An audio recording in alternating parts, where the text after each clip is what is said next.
श्री गणेशाय नमः, श्री सरस्वती नमः, श्री कृष्णाय नमः। देखिए, आज हम चर्चा करेंगे अगस्त्य जी के लोक दर्शन पर। यहाँ जो लिखा गया है वह अगस्त्य लिखा है, शुद्ध इसका अगस्त्य है। तो आप इसको समझें। आगे भी अगस्त्य लिखा गया है, उसकी ओर ध्यान न लगाएं। अगस्त्य उदय अस्त अर्थात लोप दर्शन के ऊपर चर्चा करेंगे। एक व्यावहारिक मार्गदर्शिका है ये। अज्ञात अक्षांश के लिए सारणी मानों का इंटरपोलेशन इसमें किया जाएगा। अगस्त्य उदय का ज्योतिष में महत्व रामचरितमानस में भी आया है कि उदित अगस्त पंथ जलशोषा। तो अर्थात अगस्त्य जी के उदय होने पर रास्तों का जल सूख जाता है। इसके अलावा ये भी शास्त्रों में वर्णन है कि अगस्त्य जी के उदय होने पर वर्षा बंद हो जाती है, परंतु जिस दिन अगस्त्य जी उदय हों उस दिन अगर वर्षा हो जाए तो लंबे समय तक वर्षा चलती रहती है, ऐसा शास्त्रों में बताया गया है।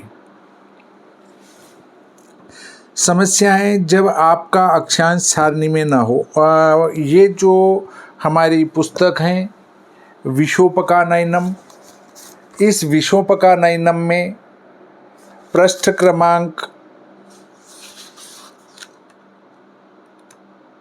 62, 63, 64 और 65 पर 5-5 कला के अंतर पर अगस्त्य जी के अस्त और उदय के अंश दिए गए हैं। केवल अंशों में मान दिया गया है, बाकी पीछे जो मान दिया है वो दशमलव में है। तो दशमलव के पीछे के अंकों को अगर कला विकला में बदलना है तो आगे के अंशों को हटा लेंगे और दशमलव के पीछे के मान में 60 का गुणा कर देंगे। तो जो गुणनफल दशमलव के आगे आएगा वह कला होगा। फिर उस कला को बाहर निकाल लेंगे। उसके बाद फिर दशमलव के पीछे की संख्या में 60 का गुणा करेंगे तो विकला में मान प्राप्त हो जाएगा।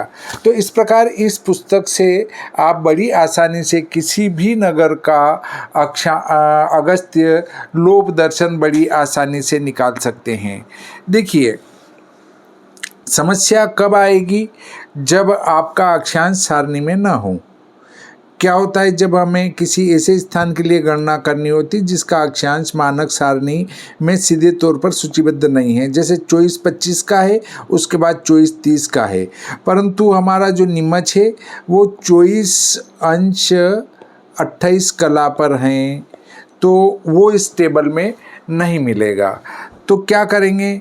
24 अंश 28 कला के लिए हम अनुपात करेंगे। वैसे देखा जाए तो मोटे रूप में एक नगर के अंदर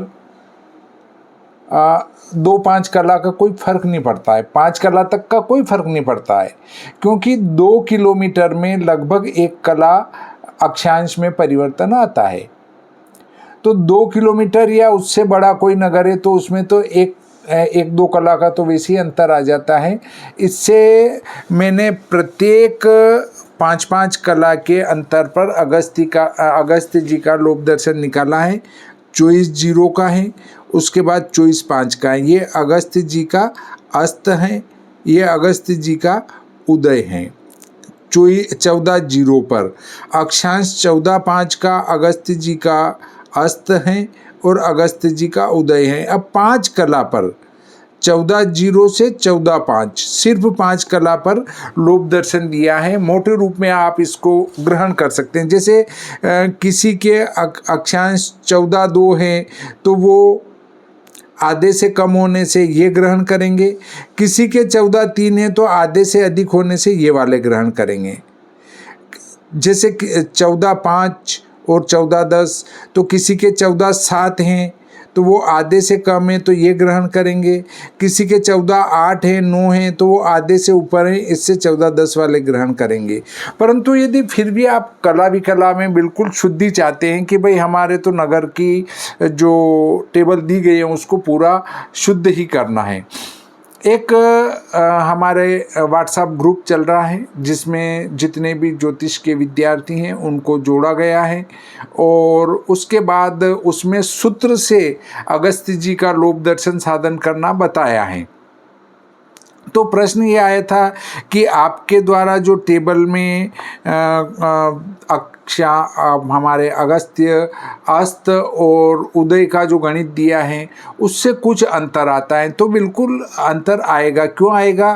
क्योंकि 14 जीरो का सूत्र से ये मान आता है, और 14 1 पर जब हम मान निकालेंगे, 14 2 पर निकालेंगे, 14 3 पर निकालेंगे तो वो अनुपात करेंगे। परंतु जहाँ चापी त्रिकोणमिति चलती है, मतलब वृत्ताकार पथ चलता है, उसमें अनुपात आपका शुद्ध मान नहीं देता है। इससे आप अनुपात करके निकालेंगे तो इसके विकला में जो है थोड़ा अंतर अवश्य आएगा। फिर एक प्रश्न हो रहा था कि लग्न सारणी समुच्चय जो है उसमें अगस्त्य जी का लोक दर्शन जो निकाला गया है उसमें थोड़ा सा विकला में अंतर आ रहा है, तो वो भी आएगा।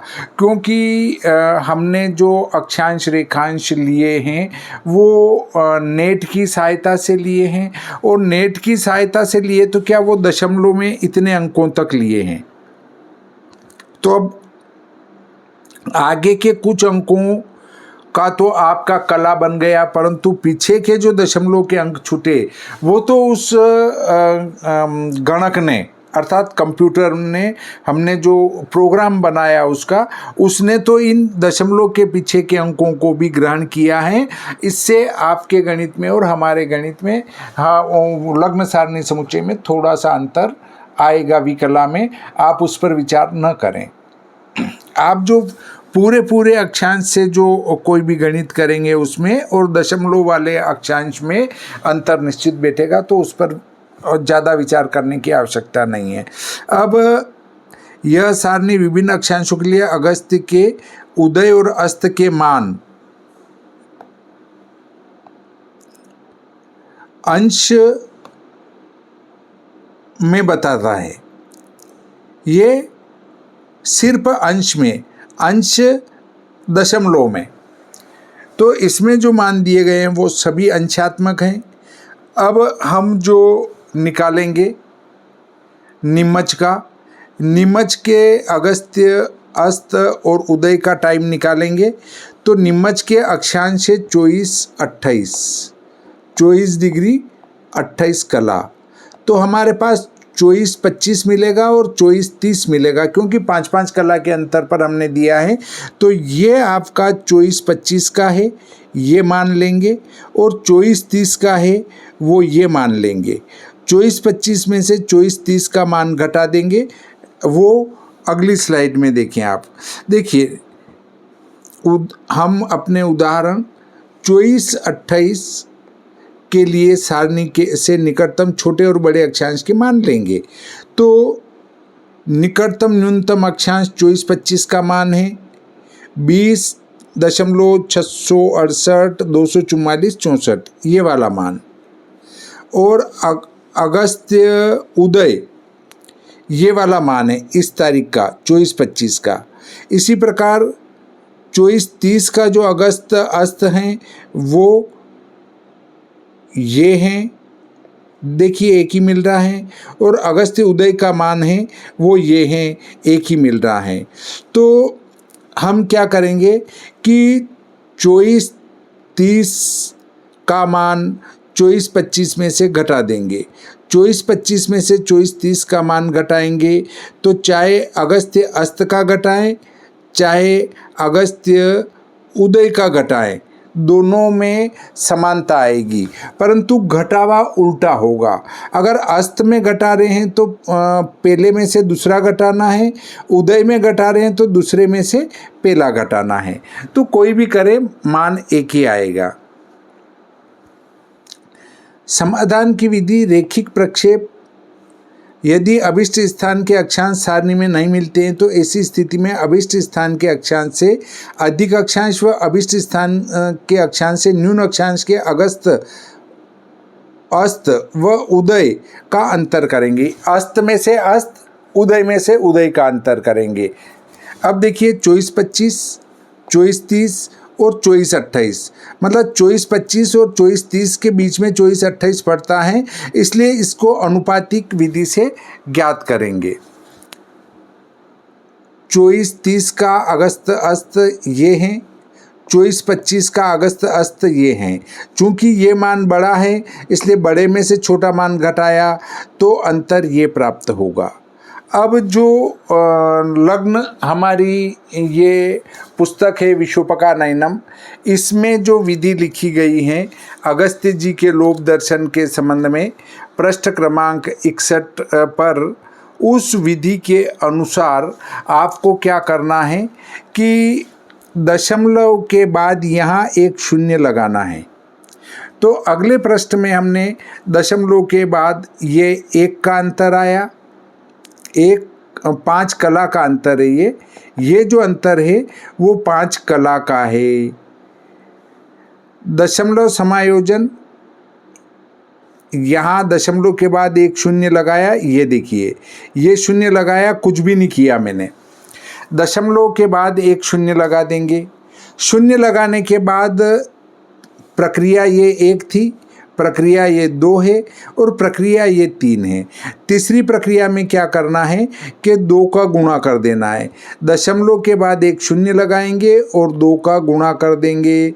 तो 2 दूनी 4, 2 नीम 18, 2 छंग 12, 2 एकम 2 और 1 3, 2 8 16, 2 छंग 12 और 1 13, 2 एकम 2 और 1 3, ये मान प्राप्त हुआ।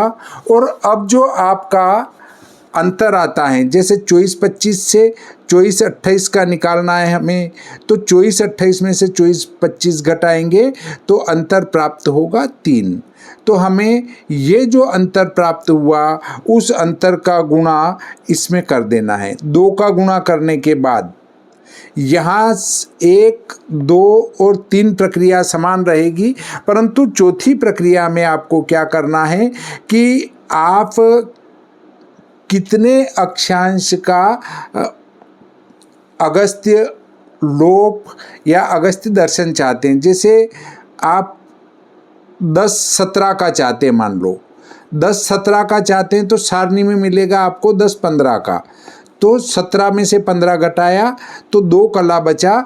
तो यहाँ 3 का गुणा कर रहे हैं, उसकी जगह आपको 2 का गुणा करना पड़ेगा। इस विधि से आप अनुपात करके एक बार देख लें तो आपको अच्छी प्रकार से समझ में आ जाएगा। 3 का गुणा करने पर ये मान प्राप्त होता है और हम देखते हैं कि बड़े से छोटे पर जाने पर, बड़े से छोटे पर जाने पर क्या हो रहा है, मान बढ़ रहा है, और छोटे से बड़े पर जाने पर मान घट रहा है।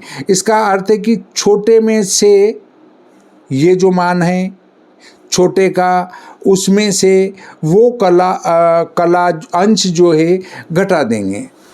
ये मान अंश में है, अंशात्मक मान है, इस बात को ध्यान रखें, कलात्मक मान नहीं है। 24-25 के अगस्त्य अस्त से इस मान को घटा देंगे। 24-25 का अगस्त्य अस्त और ये 3 कला का मान, 3 कला का जो मान है वो हम इसमें से घटा देंगे। तो दशमलव के पीछे से ही घटाना है। अगर आपको घटाना नहीं आता है तो कैलकुलेटर में ये अंक भी डालेंगे और ये अंक माइनस करके डालेंगे, ऋण करके ये अंक डालेंगे, तो कैलकुलेटर अपने आप घटाकर ये अंक दे देगा। परंतु कोशिश करें कि हाथ से घटाने पर ये मान समान आए। तो आप एक बार इसको घटाने की कोशिश करें। अब जो मान यहाँ प्राप्त हुआ है वो 24-25 के अगस्त्य उदय में जोड़ना है। यहाँ घटाया है, यहाँ जोड़ना है, तो ये योगफल प्राप्त होगा।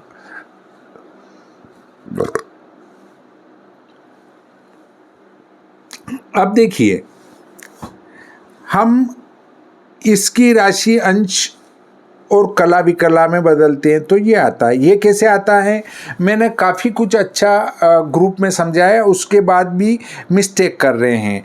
तो देखिए 20 अंश है, ये 20 क्या है, अंश है। तो 20 अंश को राशि में बदलने के लिए 30 का भाग करेंगे। तो 30 का भाग लगा देता हूँ।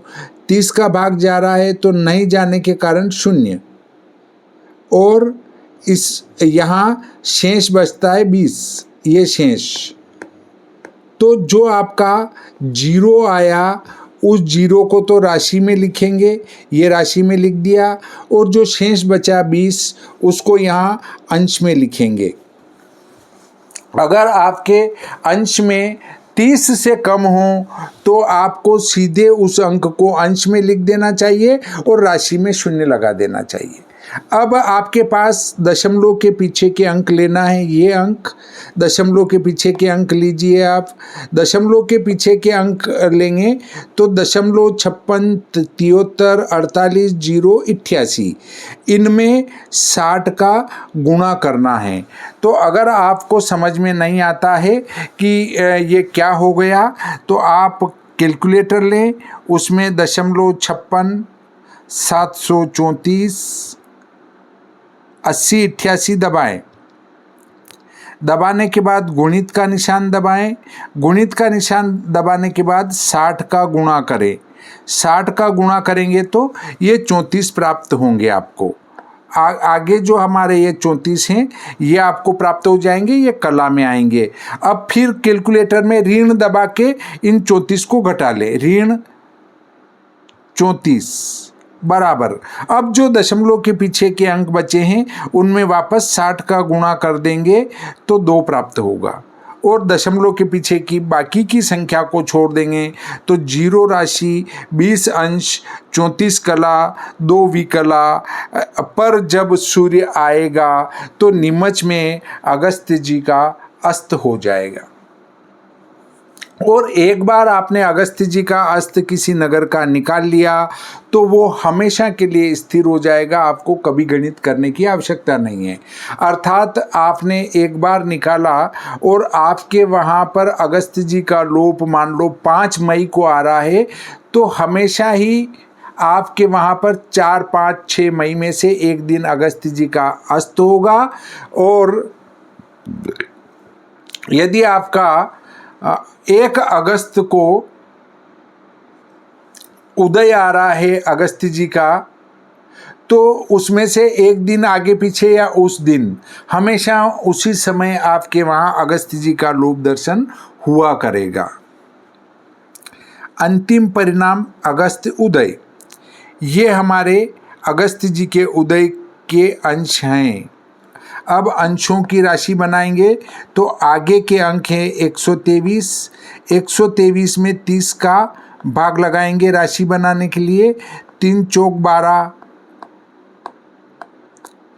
3 बचे तो राशि में तो 4 आ जाएंगे, तो ये राशि में 4, अंश में 3 शेष बचे वो अंशों में आएंगे, तो ये अंशों में 3 लिख दिया। अब दशमलव के पीछे वाली जो संख्या हमारी बच जाती हैं उस संख्या को हम पूर्व में किए गए गुणा की तरह गुणा करेंगे तो कला प्राप्त होगी।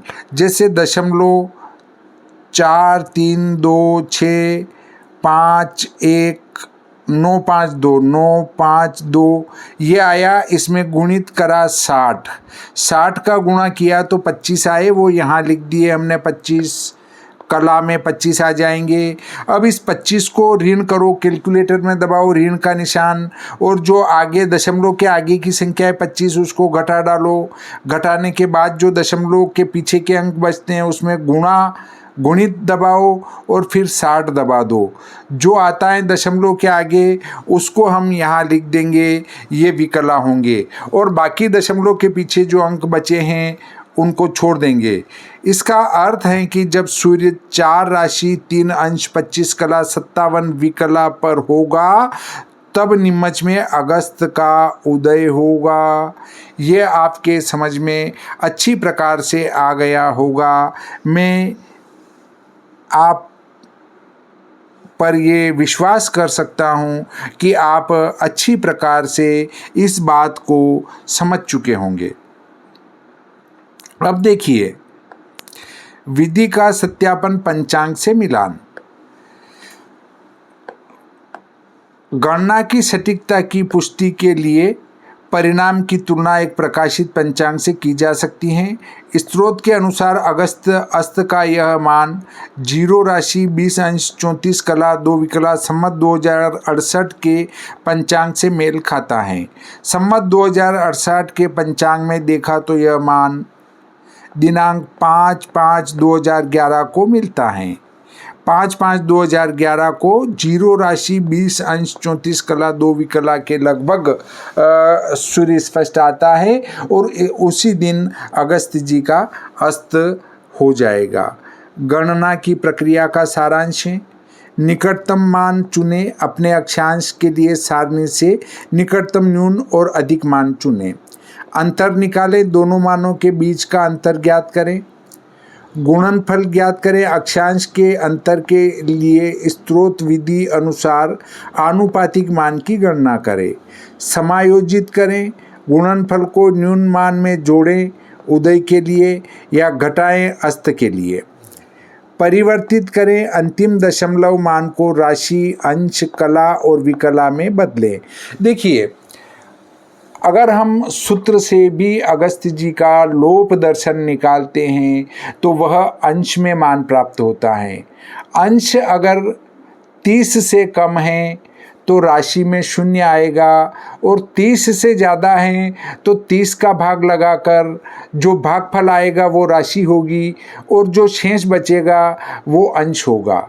बाकी दशमलव के पीछे की संख्या में यहाँ भाग नहीं लगाना है, दशमलव के आगे की संख्या में भाग लगाना है।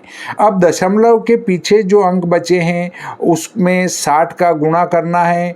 जो दशमलव के आगे आएंगे वो कला होंगे, उनको निकाल लेंगे, घटा लेंगे और फिर दशमलव के पीछे की संख्या में फिर 60 का गुणा करेंगे तो विकला प्राप्त होंगे। इस प्रकार राशि, अंश, कला, विकला में अगस्त जी का लोप और अगस्त जी का दर्शन हमें प्राप्त हो जाएगा। उसी को हमारी साधारण भाषा में अगस्त्य अस्त और अगस्त्य उदय कहते हैं। इस प्रकार आज का ये प्रकरण यहीं समाप्त होता है। श्री सरस्वती नमः, श्री कृष्णाय नमः, श्री गणेशाय नमः।